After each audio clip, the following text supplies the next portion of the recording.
Salut les copains.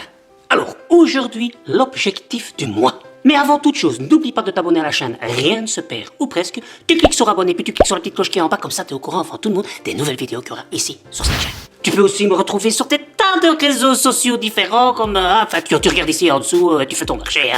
Alors, ce mois-ci, l'objectif du mois, vu le confinement actuel que nous avons, c'est s'occuper du jardin.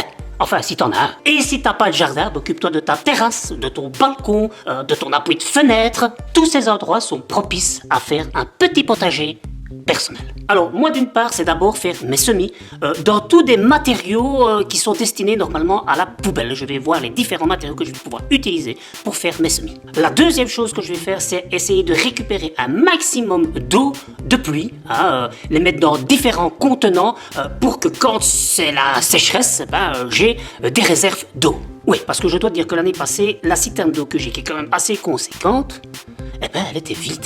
Donc primordial de trouver une solution pour faire des réserves d'eau. Et la troisième chose que je vais faire dans ce jardin, c'est essayer de récupérer un maximum de choses dans le jardin pour faire un paillage. Histoire de garder la terre bien humide pour que toutes les plantes puissent grandir, sortir de terre et me faire un tas de beaux légumes, de belles fleurs, de beaux fruits pour la saison et les saisons qui arrivent. Et si tu ne sais pas quoi faire pendant ce confinement parce que tu n'es pas submergé par le télétravail, je vais te proposer quelques choses à faire pendant ce confinement. Alors voici 8 choses que tu peux faire pour la maison. Un nettoyage de printemps, ça prête superbement bien puisqu'on est le printemps. Ranger, désencombrer. En déclinaison, ranger tes papiers administratifs. Faire ses produits ménagers soi-même. D'ailleurs, n'hésite pas à aller voir là, il y a plein de DIY que je te mets à disposition si tu veux t'engager dans cette voie-là et ça te permettra de réduire tes déchets également puisque tu les feras toi-même. Enfin, pas tes déchets, tes produits. Faire des bons plats pour la petite famille. Alors là aussi, si tu veux, il y a plein d'idées que tu peux trouver ici. Tu n'as qu'à regarder, faire ton marché et bon appétit. S'occuper de son potager. Si tu as suivi la première partie, tu sais déjà ce que moi je vais faire. Réduire ses déchets. C'est l'occasion peut-être de prendre son temps pour voir dans ta poubelle ce que tu as comme déchets et essayer de voir ce que tu peux remplacer. Réparer, bricoler.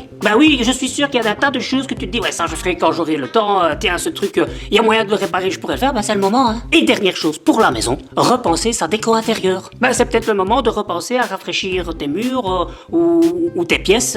Il faut pas oublier que quelque part, si tu veux que ton environnement soit bien, tous les 4 ans, il faut rafraîchir. Alors, pour les enfants, ne pas hésiter à faire des constructions avec eux. Chez nous à la maison, on a un tas de Lego qu'on a commencé à trier, ranger, comme ça quand on va faire une construction ensemble, parce que mon gamin il aime bien faire des constructions de Lego, on pourra trouver plus facilement les Lego pour construire ses vaisseaux. Faire des semis avec eux. Oui, comme je l'ai dit plus haut, comme on s'occupe de son jardin, pourquoi pas le faire avec eux et leur montrer quelles sont les différentes graines des fruits et des légumes qu'on peut planter dans le jardin, ou sur ta terrasse, ou ton balcon, ou ton appui de fenêtre. Ça change pas de ce que j'ai dit plus haut. Faire des origamis. Alors moi je ne sais pas du tout les faire, et du coup eux non plus.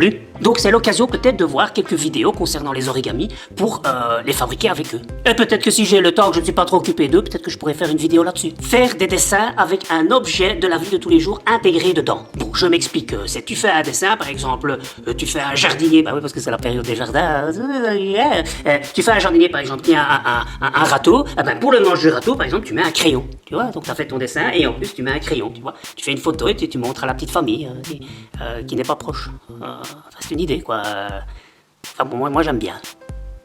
Préparer des plats ensemble. Oui, moi j'ai déjà remarqué, depuis que mes enfants font à manger avec moi, ils sont plus ouverts à manger de nouveaux produits qui n'ont pas l'habitude de manger, des légumes et tout ça, et des fruits qu'ils n'ont pas l'habitude de manger. Rien que du fait d'avoir cuisiné avec nous. Jouer aux jeux de société. Oui, je sais qu'en temps normal c'est peut-être déjà des choses que vous faites, mais là c'est encore plus l'occasion de sortir les jeux de société, de jouer ensemble. Organiser une chasse au trésor. Alors il y a pas mal de jeux sympas à faire là autour, peut-être que je vous ferai une vidéo de ce que nous on a organisé, on verra.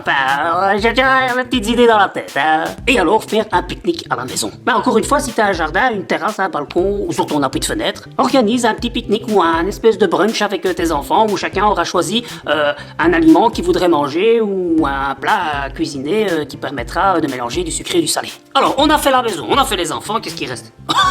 Nous! Alors, qu'est-ce qu'on peut faire pour soi?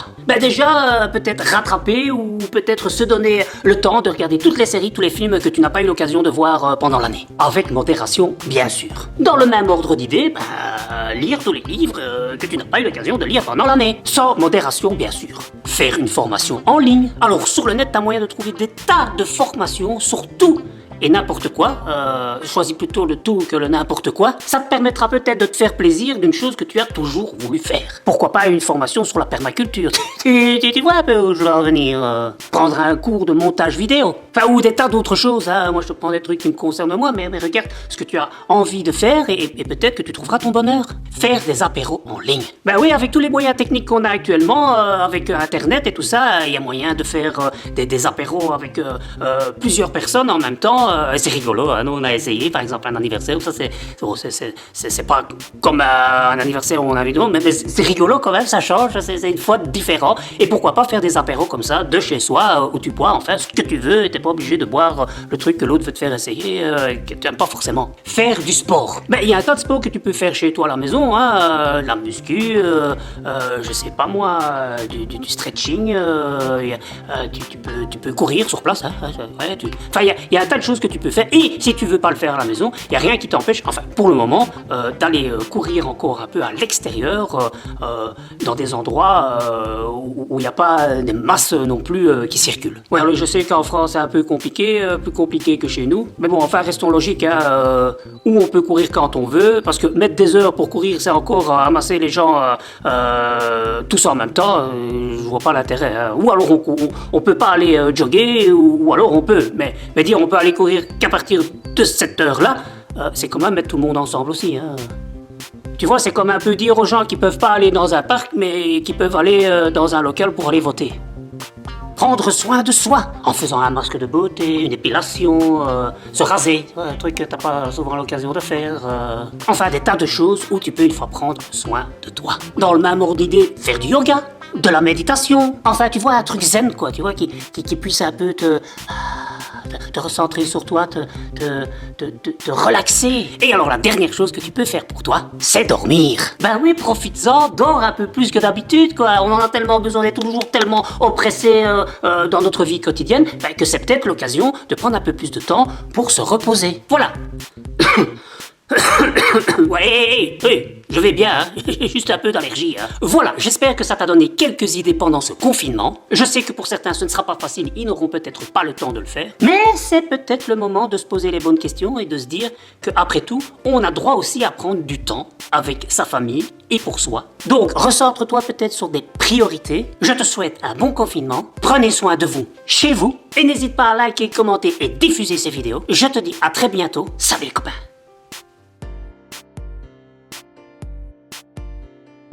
Et la troisième chose,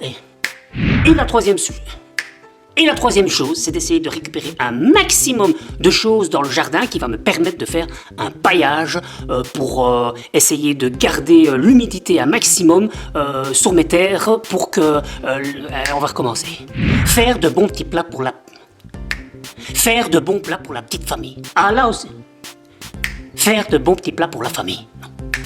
Ça te permettra au moins... Salut les copains.